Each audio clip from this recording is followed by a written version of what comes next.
2022년도에 그 라이프웨이 리서치와 리고니어 미니스트리에서 협력해서 주로 미국 교회를 대상으로 설문조사한 내용이 있습니다. 몇 년 되지 않은 내용인데요. 이 내용을 좀 보게 되면 좀 어떤 충격적인 내용들을 발견할 수가 있습니다. 그 설문 내용 중 이런 겁니다. 하나님 보실 때 모든 사람은 죄 없이 태어난다. 복음주의자 65%가 응답을 했습니다. 하나님께서는 기독교뿐만 아니라 유대인, 유대교, 이슬람교뿐만 아니라 모든 종교의 예배를 받으신다. 복음주의자 56%가 응답을 했습니다. 하나님께서는, 예수님께서는 위대한 선생이지만 하나님은 아니시다. 복음주의자 43%가 응답을 했습니다. 우리가 이제 교파마다 믿음의 내용이 조금씩 차이가 있는데 교파는 달라도 핵심 기독교 진리는 다 동의를 하면 그 그룹을 보통 복음주의자들이라고 말을 하는데요. 설문 내용을 보니까 복음주의자 50%가 기독교 핵심 진리에 대해서 믿지 않고 있다는 것입니다. 우리가 유럽이나 미국에 기독교가 좀 쇠퇴하고 있다고 보통 그렇게 분석을 하고 있는데, 전 이 내용을 보면서 기독교 인구가 줄어드는 게 지금 문제가 아니고 기독교인들이 가지고 있는 믿음의 내용이 너무 심각하다는 겁니다. 왜 이런 결과를 낳았을까 생각해 보니까 당연히 여러분 복음에 대해서 잘 이해하지 못한다는 걸 알 수가 있고, 당연히 복음에 대한 내용을 이렇게 알고 있으니까 당연히 그들의 삶 가운데 복음을 경험할 수가 없겠죠. 빌립보서 1장 17절 상반절 보니까 오직 너희는 그리스도의 복음에 합당하게 생활하라. 바울이 빌립보 성도들에게 내가 너희에게 가르쳐준 그 복음을 삶으로 담아내라, 그 이야기거든요. 사실 과거에는 이 메시지가 참 적실했습니다. 많은 사람들이 복음의 내용에 대해서 알고 있었지만 삶으로 살아내지 못해가지고 그런 가르침의 내용들이 참 많이 있었는데요. 지금은 좀 상황이 바뀌었습니다. 복음에 대한 이해도 아주 부족하고 또 삶에 담아내는, 복음을 삶으로 담아내는 부분에 있어서도 심각한 문제가 있다 보니까 이 두 가지 모두를 이제 강화시켜야만 되는 지금 상황이 있다는 것입니다. 오늘 그 내용을 좀 살펴보기를 원하는데요. 우리 지난주에 이제 종말에 대한 가르침의 시작 부분을 봤습니다. 근데 제가 종말에 대한 가르침이 좀 해석이 되게 다양하다고 제가 말씀을 드렸는데요. 지난 본문은 예루살렘이 멸망하기 그때 그 징조가 뭔지를 좀 살펴봤는데, 오늘 본문은 예루살렘 심판 때의 상황을 설명한다고 보기도 하고 세상의 끝 종말을 설명한다고 보기도 하고 예루살렘 심판과 세상의 종말의 심판을 둘 다를 의미한다고 보기도 하거든요. 왜 이렇게 이제 관점의 차이가 있는지를 좀 몇 가지 좀 본문을 가지고 살펴보면, 마태복음 24장 26절 28절입니다. 그러면 사람들이 너에게 말하되 보라 그리스도가 광야에 있다 하여도 나가지 말고 보라 골방에 있다 하여도 믿지 말라. 번개가 동편에서 나서 서편까지 번쩍인 같이 인자의 임함도 그러하리라. 죽음이 있는 곳에는 독수리들이 모일 것이니라. 우리가 거짓 메시아의 등장은 역사 때마다 계속 있었다고 제가 말씀을 드렸죠. 근데 27절을 보니까 인자가 갑작스럽게 번개처럼 임한다는 표현이 나오는데요. 이 인자의 갑작스러운 임함을 상징적인 의미로 본다면 예루살렘의 멸망으로 해석이 가능합니다. 그런데 인자의 갑작스러운 임함을 문자적 의미로 본다면 세상의 종말의 끝으로 보는 것이 훨씬 더 자연스럽습니다. 그리고 상징적인 의미 또 문자적 의미 둘 다를 의미한다고 보기도 하거든요. 또 하나 보게 되면 마태복음 24장 29절입니다. 그날 환난 후에 즉시 해가 어두워지며 달이 빛을 내지 아니하며 별들이 하늘에서 떨어지며 하늘의 권능들이 흔들리리라.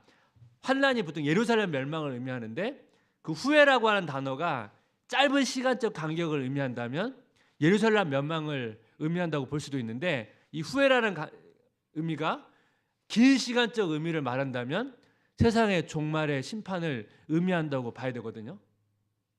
여기 보니까 해가 어두워지고 달이 빛을 내지 않고 별들이 하늘에서 떨어지며 하늘의 권능이 흔들리리라. 이게 예루살렘 멸망 때 있었냐는 거예요. 상징적인 의미로 본다면 가능하고 문자적 의미로 본다면 그 시기에 이런 구체적인 어떤 근거가 나와 있지 않기 때문에 또 예루살렘 멸망으로 보기 어렵다고도 해석할 수 있거든요. 그래서 이게 상징적인 의미냐 문자적 의미에 따라서 여러 가지 해석이 가능하다는 거예요. 우리가 뭐 성경학자는 아니고 뭐가 맞냐 우리는 따지기보다는 우리 어쨌든 주로 묵상을 우리가 해야 되는 상황이다 보니까 저는 문자적 의미, 이 상징적인 의미 이 두 가지를 다 취합해서 우리의 삶을 돌아보고 우리 묵상을 풍성하게 하는 게 더 유익하겠다는 생각을 저는 합니다. 우리가 이제 종말의 시대를 살아가고 있는데 제가 지난주 말씀드렸죠. 종말 시대가 확장된 개념으로서 그 시점에 어느 시점을 우리가 지나가고 있는데 그럼 어떻게 하면 우리가 이 복음과 이 삶의 균형과 함께 이 두 가지를 강화시킬 수 있을지를 세 가지 정도로 한번 살펴보기를 원하는데요. 복음과 삶의 균형을 위한 통합적인 신앙 첫 번째는 뭐냐면 발입니다. 발. 행동하는 그리스도인. 말씀을 보면 마태복음 24장 15절 16절 그러므로 너희가 선지자 다니엘이 말한 바 멸망에 가증한 것이 거룩한 곳에 선 것을 보거든 읽는 자는 깨달을진저 그때 유대에 있는 자들은 산으로 도망할지어다. 다니엘 말씀을 인용하죠.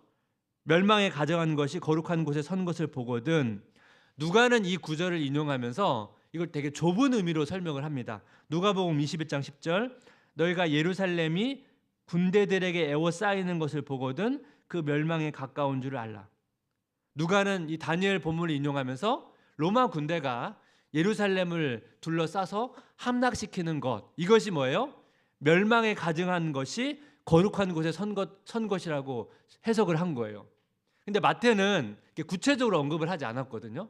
그러다 보면 이게 또 확장이 가능합니다. 예를 들면 예루살렘에서 이방 제사를 드린 것도 멸망에 가증한 것이 거룩한 곳에 선 것이라고 해석이 가능하거든요. 그래서 마태는 좀 넓은 의미로 그러니까 로마로 인한 예루살렘 함락을 포함해서 좀 더 다양한 해석의 여지를 두었고 누가는 어떻게 보면 좀 더 구체적으로 로마 군대 예루살렘 함락을 구체적으로 언급하면서 해석을 했다는 것입니다.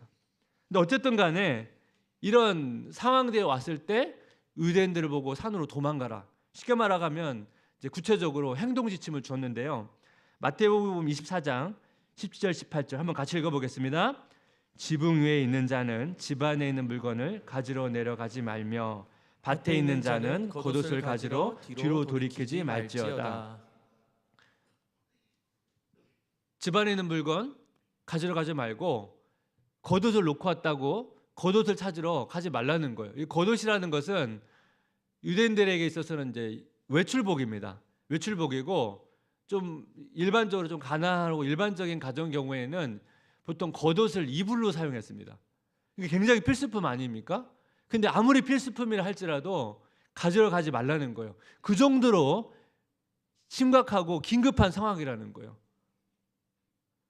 근데 여러분 이 긴급한 상황에서 우물쭈물했던 사람이 있거든요. 롯인데요. 롯. 천사가 소돔과 고모라를 심판하기 위해서 갔다가 이 롯의 가족을 구출해 주려고 도와주는데요. 창세기 19장 15절 16절 동틀 때 천사가 롯을 재촉하여 이르되 일어나 여기 있는 내 아내와 두 딸을 이끌어내라. 이성의 죄악 중에 함께 멸망할까 하노라. 그러나 롯이 지체하며 그 사람들이 롯의 손과 그 아내의 손과 두 딸의 손을 잡아 인도하여 성 밖에 두니 여호와께서 그에게 자비를 더하심이었더라. 천사는 지금 너무 마음이 급한데 롯은 망설여요. 지체를 합니다. 그래서 천사가 롯의 가족을 잡아서 이끌어냈다고 표현했는데 이 잡아라고 하는 단어가 굉장히 뉘앙스가 강하다거든요. 쉽게 말하면 끄집어냈다 이런 의미예요. 가기 싫은 사람을 막 억지로 끌고 갔다는 그런 의미를 가지고 있거든요. 롯은 왜 이렇게 지체를 하고 망설일까요?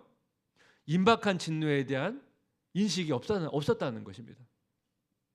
지난주에 전쟁이 나고 기근이 나고 지진이 일어나서 이런 일이 있다 할지라도 이것 자체만으로는 이게 세상의 종말의 끝은 아니라고 말씀을 드리면서 이런 상황 속에서 뭐예요? 자기 주어진 일을 성실히 해야 된다고 제가 말씀을 드렸죠. 그런 차원에서 우리가 지금 이 종말 시대를 살아가면서 나는 지금 이 상황 속에서 지금 내가 해야 할 일들을 실천하고 있는지를 점검을 해야 된다는 것입니다. 오늘이 1월 5일이거든요. 우리가 새해에 많은 결심들을 하고 있는데 한 5일이 지금 지나가고 있습니다. 벌써부터 우리가 결심했던 것 중에 못하는 일들이 생기거든요. 그래서 뭐 작심삼일이란 말을 쓰지 않습니까? 이 말씀을 제가 이제 생각하다가 저희 가정의 생각이 났는데요. 부모들이 아침마다 제일 힘든 게 뭐냐면 자녀를 학교에 보내는 게 늘 힘듭니다. 계속 늦게 일어나고, 그래서 어쨌든 학교에 정시에 보내야 되다 보니까 이 자녀들과 씨름하는 일들이 생기는데요. 저희 가정에도 그런 일들이 생겼습니다. 그래서 제가 자녀를 불러가지고 아침에 좀 일찍 일어나면 좋다. 하루가 되게 여유롭고, 또 아침에 또 일찍 일어나면 뭐 큐티도 아침 일찍 할 수도 있고, 그럼 하루가 너무 좋으니까 좀 일찍 일어나면 좋겠다고. 근데 진짜 일찍 일어난 거예요. 너무 귀하지 않습니까? 사실 일찍 일어나는 게 쉽지 않거든요. 근데 제가 이제 지켜를 보니까 또 똑같은 거예요. 결국 학교를 아슬아슬하게 계속 가더라고요. 그래서 다시 불러가지고 뭐 일찍 일어나나 늦게 일어나나 결과는 똑같으니까 차라리 잠을 자라. 푹 자라. 피곤하니까 굳이 일찍 일어나가지고 결과적으로도 이렇게 갈 거면 그냥 잠이나 푹 자라. 그래서 피곤해가지고 아플까 봐 걱정이 된다. 그래서 다시 자라고 그랬거든요. 뭔가 자기 삶을 바꾼다는 거 쉽지 않습니다. 저도 실천 못하는 것들이 여러 가지 있거든요. 제가 종종 생각해요. 내가 왜 이렇게 실천을 못하지? 그 이유가 좀 있지 않습니까? 제가 매일매일마다 반드시 해야 되는 일들이 있거든요. 그게 제일 우선순위가 높아요. 그 다음 우선순위 일들을 제가 보통 하는데, 이 교회 일을 하다 보면 예상치 못한 일들이 굉장히 많이 생깁니다. 그러다 보니까 주로 후순위에 있는 일들은 거의 대부분 못해요. 그런 경우들이 굉장히 많습니다. 내가 왜 실천하지 못하는가 봤더니 우선순위의 문제가 있고 또 습관의 문제도 있습니다. 내가 해야 되는 일인데 우선순위가 없으면 당연히 못하게 되고, 우선순위가 있는데도 내가 습관이 들이지 않으면 또 못하는 경우도 많이 있고, 오늘 본문처럼 너무나 중요하고 긴급한 상황인데 내가 그것을 자각하지 못하면 또 행동으로 옮기지 못한다는 거예요. 그래서 우리가 점검을 해야 되거든요. 내가 왜 이렇게 실천을 못할까? 우선순위의 문제인가? 아니면 습관의 문제인가? 아니면 나는 이 지금 상황에 대해서 잘 인식하지 못하는 이 분별의 문제인가를 점검을 해야 됩니다. 저는 저를 계속 돌아다 보니까 제가 발견한 게 뭐냐면, 제가 굉장히 좀 이상적인 사람입니다. 그러다 보니까 제 목표나 계획이 늘 너무나 거창해요.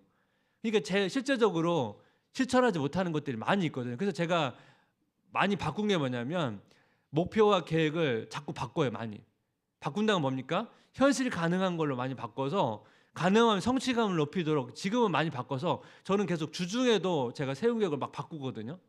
왜냐하면 그때마다 제 상황이 다르니까요. 그래서 우리가 실천하기 위해서 실천 가능한 목표를 세우고 계획을 세우는 것이 너무 중요한데, 그것과 더불어 여러분 먼저 중요한 게 뭐냐면, 먼저 마음을 점검해야 돼요. 복음과 삶의 균형을 위한 통합적인 신앙 두 번째는 뭐냐면 가슴 기도하는 그리스도인입니다. 전에도 말씀드렸던 기도는 이 가슴, 마음과 관련이 있거든요. 내가 실천을 하고 있어도 마음이 따라가지 않으면 그 실천하는 것이 굉장히 본질과 벗어난 일들이 되게 많고, 또 우리가 마음이 없으면 실천이 잘 안 됩니다. 그래서 이 실천과 마음이 따라가야 되는데, 이 마음을 움직여야 되는데, 여기에 굉장히 중요한 경건의 훈련이 기도라는 거예요. 오늘 본문에서도 기도를 강조하거든요.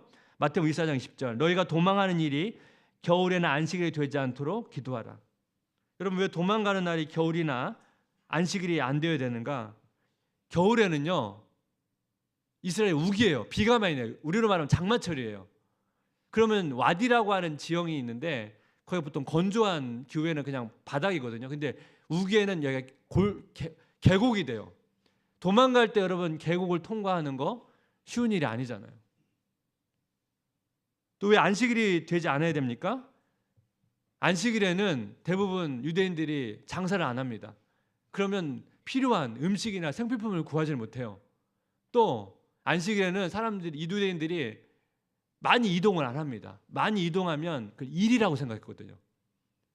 근데 도망가려면 멀리 걸어야 될 수도 있잖아요. 그래서 안식일이 되지 않도록 기도하라는 거예요. 고난은 피할 수 없지만 그 고난이 너무 힘들지 않도록 기도하라는 것입니다. 그래서 결과적으로 여러분, 예루살렘 멸망이 겨울이 아닌 때 왔습니다. 그러면서 이런 재난이 있을 때 어떤 하나님께서 위로를 주시냐면 이 택하신 자들을 향한 위로가 있습니다. 마태복음 24장 22절, 그 날들을 감하지 아니하면 모든 육체가 구원을 얻지 못할 것이나 그러나 택하신 자들을 위하여 그 날들을 감하시리라. 하나님께서 특히 믿는 자들이 너무나 고통스럽지 않도록 그 날들을 감하신다는 말씀이 있어요. 그러니까 우리가 늘 기도해야 되잖아요. 늘 기도해야 되지만 특히 고난의 시기에는 더 기도를 해야 됩니다. 우리가 지금 한국에 굉장히 어려운 시기를 지나가고 있는데 우리가 여러분 어려운 시기를 지나간다고 해서 우리가 더 기도가 더 잘 되고 그런 건 아닌 것 같아요. 어려운 시기여도 또 기도는 안 될 수도 있거든요. 그래서 우리가 이런 때가 기도하라는 하나님은 우리를 부르는 그 사인이라는 것을 우리가 기억해야 된다는 것입니다. 시편 91편 14절 15절을 보니까 하나님이 이르시되 그가 나를 사랑한즉 내가 그를 건지리라. 그가 내 이름을 안즉 내가 그를 높이리라.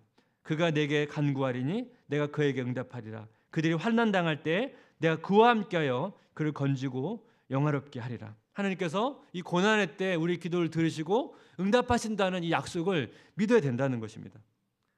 제가 이 기도를 묵상하다가 생각났던 게 있는데 보통 우리가 기도하면 우리가 하나님을 찾는 거라고 생각하잖아요. 근데 유진 피터슨이 기도를 정의할 때 기도는 우리가 하나님을 찾는 게 아니고 나를 찾아오신 하나님께 반응하는 것이다. 기도는 나를 찾아오신 하나님께 반응하는 것이다. 그 C.S. 루이스가 이 고통의 문제라는 책에서 고난은 하나님의 메가폰이다. 고난은 하나님의 메가폰이다. 고난은 하나님께서 내가 여기 있다고 외치는 소리라는 거예요. 그럼 기도는 뭡니까? 그 하나님의 소리에 반응하는 것이거든요. 시편을 보게 되면 시편 앞부분은 대부분 고난의 시편입니다. 그 시편을 보게 되면 시편 기자가 고난의 때 계속 하나님께 마음을 열고 반응을 하거든요. 이런 기도가 우리 가운데 필요하다는 것입니다. 근데 여러분, 우리가 하나님을 향해서 우리의 마음을 열고 반응하기 위해서는 또 하나 중요한 게 있습니다. 복음과 삶의 균형을 위한 통합적인 신앙 세 번째는 뭐냐면 머리, 생각하는 글순이에요. 우리가 하나님을 향해서 마음을 열고 반응하기 위해서는 먼저 나에게 찾아오신 하나님의 말씀을 수용을 해야 돼요. 이게 바로 묵상, 생각하는 거 아니겠습니까? 여러분, 지금까지 흐름을 보면 행동하기 위해서는 기도가 필요하고 기도를 위해서는 묵상이 필요해요. 전에도 한번 제가 말씀을 드렸는데 기도가 풍성해지려면 묵상도 풍성해져야 돼요. 왜냐하면 연결되거든요. 특별히 고난의 때 그럼 우리는 뭘 생각해야 됩니까? 사실 고난의 때는 우리가 잘 생각하기 어려워요. 너무 혼란스럽고 힘들기 때문에 사실 묵상이 잘 되지 않는데 중요한 게 뭡니까? 예수님을 생각하는 거예요. 예수님께서 고난을 통해서 승리를 하셨거든요. 그리스도인들에게 고난은 실패가 아니고 하나님의 승리로 귀결된다는 것을 우리는 계속 생각을 해야 된다는 것입니다. 역설적인 표현이죠. 예수님의 제자들도 이후에 많은 믿는 사람들이 이 고난과 박해 속에서 어떤 일이 일어납니까? 복음이 더 확산됐거든요. 오늘 말씀을 보시면 마태복음 23, 31절 한번 같이 읽어볼까요? 그가 큰 나팔 소리와 함께 천사들을 보내리니 그들이 그의 택하신 자들을 하늘 이 끝에서 저 끝까지 사방에서 모으리라. 하나님께 천사를 보내서 믿는 자들을 모으고 있다는 것입니다. 여러분, 이 말씀을 두 가지로 해석이 가능한데 하나님께서 지금도 계속 믿는 사람들을 모으고 있잖아요. 이것은 어떤 계속 기독교 역사를 통해서 선교의 확장이라는 의미로 해석이 가능하고 정말 마지막 끝에 가서 그때 살아있는 믿는 자들과 이미 죽은 믿는 자들을 다 함께 불러 모으신다는 의미로도 해석이 가능하거든요. 그러니까 이 말씀을 통해서 뭘 우리가 믿어야 됩니까? 하나님께서 고난의 상황이든 고난의 상황이 아니든 간에 하나님은 우리를 통해서 일하신다고, 하나님께서 일하신다는 거, 그 신실하심을 우리가 믿어야 된다는 거예요. 특별히 고난의 시기에는 이 하나님께서 고난의 상황에도 나와 함께 일하신다는 것을 믿어야 된다는 것입니다. 하나님께서 우리를 계속 존중해 준다는 거예요. 근데 여러분, 세상은 그렇지 않거든요. 세상은 우리를 하나님의 시선으로 바라보지 않습니다. 우리를 존재 자체로 존중해주지 않습니다. 그래서 우리가 세상에 살다 보면 때로는 차별을 경험하고 때로는 내가 소외됨을 경험하고 그런 일들이 계속 일어난다는 거예요. 제가 이제 어린 시절에 학교를 다닐 때 그 학교 반에 한두 명 꼭 고아들이 있었거든요. 그래서 고아원에서 학교 다니는 친구들이 항상 있었는데요. 그 안미옥 시인의 그 나의 고아원이라고 하는 시를 보게 되면 이제 고아들의 그 아픔, 힘듦을 묘사했는데 저는 그 시를 꼭 고아들을 향한 시라기보다는 지금 현대를 살아가고 있는 현대인을 고아로 설명한 것이 아닐까 그런 생각이 들었는데 그 시의 일부분을 제가 한번 읽어드리겠습니다. 손뼉으로 만든 붉은 얼굴들, 여러 개의 발을 가진 개, 집으로 돌아올 수 있다는 말이 이상했다. 집을 나간 개가 너무 많고 그 할머니 집 벽에서는 축축한 냄새가 나. 상자가 많아서 상자 속에서 자고 있으면 더 많은 상자를 쌓아 올렸다. 쏟아져 내릴 듯이 거울 앞에서 새파란 싹이 나는 감자를 도려냈다. 어깨가 아팠다. 이 시라는 건 이게 문장이 아니다 보니까 여백에 많아서 이 시가 좀 사실 딱 들으면 이게 무슨 말을 하는지 잘 모릅니다. 제가 한번 시를 좀 풀어보면 시를 다시 한번 보겠습니다. 손뼉으로 만든 붉은 얼굴들, 고아들이 고아원에서 뺨을 맞고 세상에 나가서 뺨을 맞아가지고 얼굴이 붉어졌다는 거예요. 여러 개의 발을 가진 개, 여러분 너무 맞으면 제대로 걸을 수가 없잖아요. 기어다니는 거예요. 그래서 개로 묘사해요. 여러 개의 발을 가진 개. 집으로 돌아올 수 있다는 말이 이상했다. 이 집이라는 게 고아원을 말하는 것 같거든요. 이야기하는 거겠죠.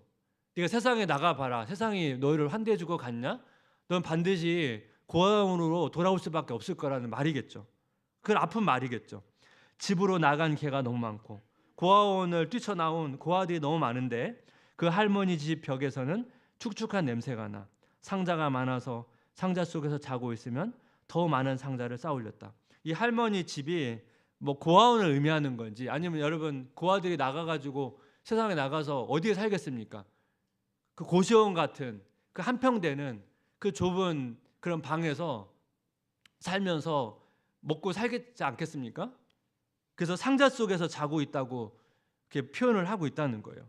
저도 이제 그 대학 때 서울이 워낙 집값이 비싸니까 그 반지하, 지하 이런 데서 이제 자취를 한 적이 있는데요. 그 여름 장마철만 되면 그 눅눅한 이 축축한 냄새가 나거든요. 그 표현이 저는 이렇게 생각이 나더라고요. 쏟아져 내릴 듯이 거울 앞에서 새파란 싹이 나는 감자를 도려냈다. 어깨가 아팠다. 여기서는 또 감자로 비유하는데 어떤 감자입니까? 새파란 싹이 나는 감자래요. 여러분 저는 자취할 때 저도 이제 음식을 만들다 보니까 종종 이제 음식을 사다 보면 뭐 감자 이런 거를 좀 싸게 살려고 많이 사거든요. 그러다 보면 놔두면 막 싹이 나요. 근데 여러분 싹이 난 감자 고구마 못 먹거든요. 그럼 대부분 버려요. 이게 무슨 의미입니까? 일상에 살고 있는 그 고아, 세상 사람들, 현대인들이 마치 여기 나와 있는 상자 속에 갇힌 싹난 감자 같은 취급을 당한다는 거예요. 버려진 존재처럼 취급을 당한다는 거예요. 우리가 사회에서 계속적으로 뭔가 평가를 받고 이런 상품 취급을 받습니다.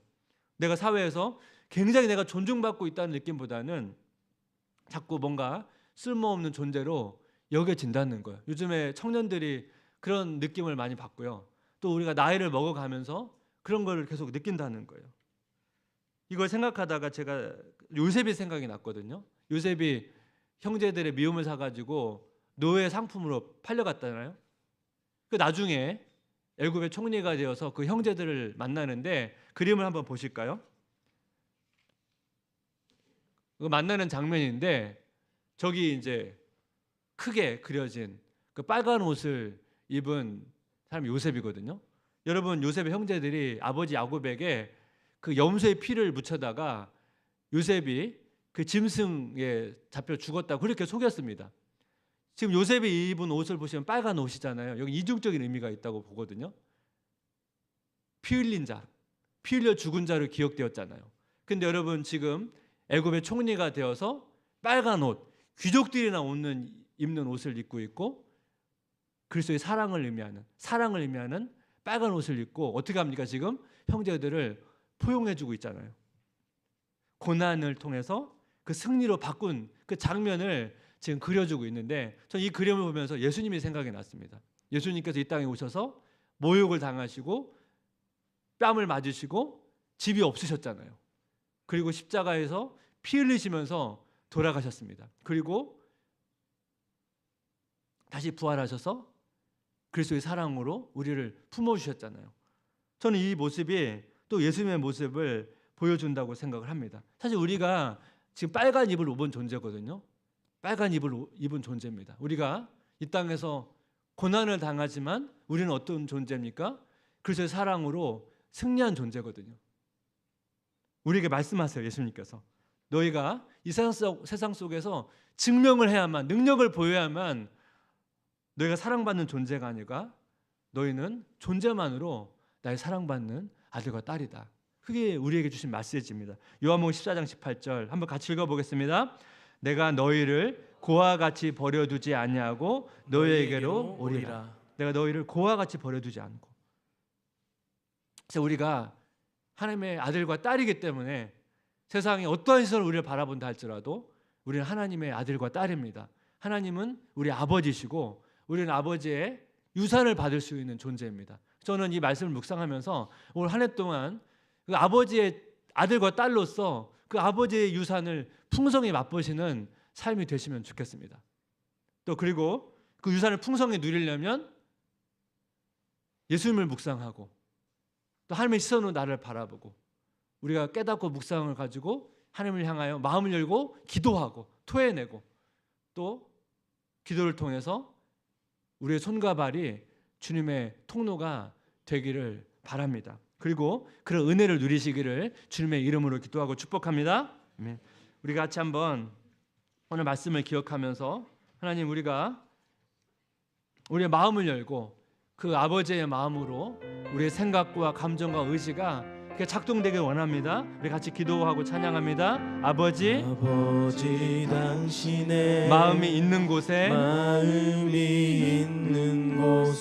나의 마음이 있기를 원해요. 나의 마음이 있기를 원해요. 아버지 당신의 눈물이 고인 곳에 아버지 당신의 눈물이 고인 곳에 나의 눈물이 고이길 원해요. 나의 눈물이 고이길 원해요. 아버지 당신이 바라보는 영혼에게 아버지 당신이 바라보는 영혼에게 나의 두 눈이 향하길 원해요. 나의 두 눈이 향하길 원해요. 아버지 당신이 울고 있는 아버지 당신이 울고 있는 어두운 나의 두 발이 향하길 원해요. 나의 두 발이 향하길 원해요.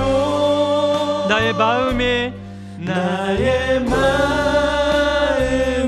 아버지의 마음 알아. 내 모든 뜻 아버지의 뜻이 될 수 있기를 나의 온몸이 아버지의 마음 알아. 내 모든 삶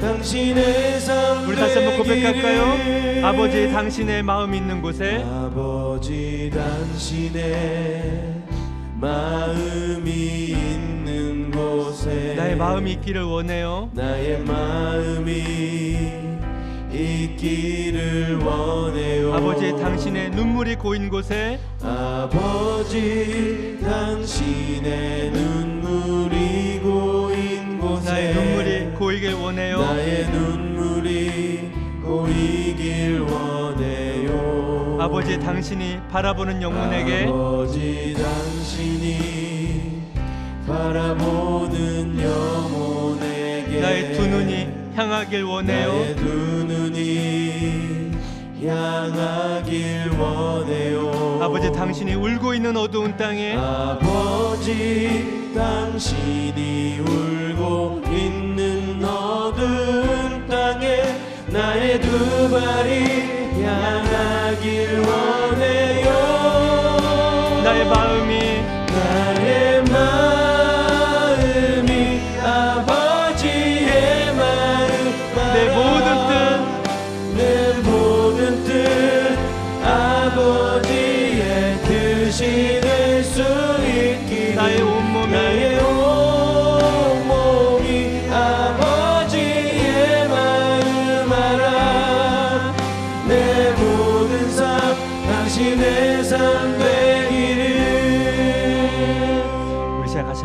기도할 때 하나님, 우리의 삶 가운데 이 복음과 이 삶이 더 강해지고 점점 강화되고 또 복음과 삶이 유기적으로 작동되기를 원합니다. 우리의 묵상과 또 우리의 기도와 우리의 실천이 더 깊어지고 따로따로 노는 게 아니고 하나님, 우리 삶 가운데 이 복음의 부유함을 깊이 경험해 갈 수 있도록 우리 같이 기도하면 좋겠습니다. 하나님, 우리 삶 가운데 실패가 있고 때론 좌절이 있고 이 고난이 있다 할지라도 그것이 우리 인생의 실패가 아니고 하나님께서 승리로 우리를 인도하신다는 걸 믿고 우리가 오늘 시간 같이 한번 기도할 때 우리가 하나님의 아들 딸로서 아버지 유산을 의지하며 기도하면 좋겠습니다. 우리 배우자를 놓고 기도하면 좋겠습니다. 우리 자녀들을 놓고 기도하면 좋겠습니다. 이 세상 속에서 자꾸 뭔가 평가받고 차별하고 그런 속에서 소외감을 느끼고 이 힘든 이 땅을 살아갈 때 세상의 시선이 아니고 아버지 시선으로 너희 사랑하는 아들과 딸로 바라볼 수 있는 믿음을 허락해달라고 우리 같이 한번 자신을 위해서 우리 가족들을 지체들을 위해서 어려운 지체들을 놓고 같이 기도하면 좋겠습니다. 같이 기도하겠습니다.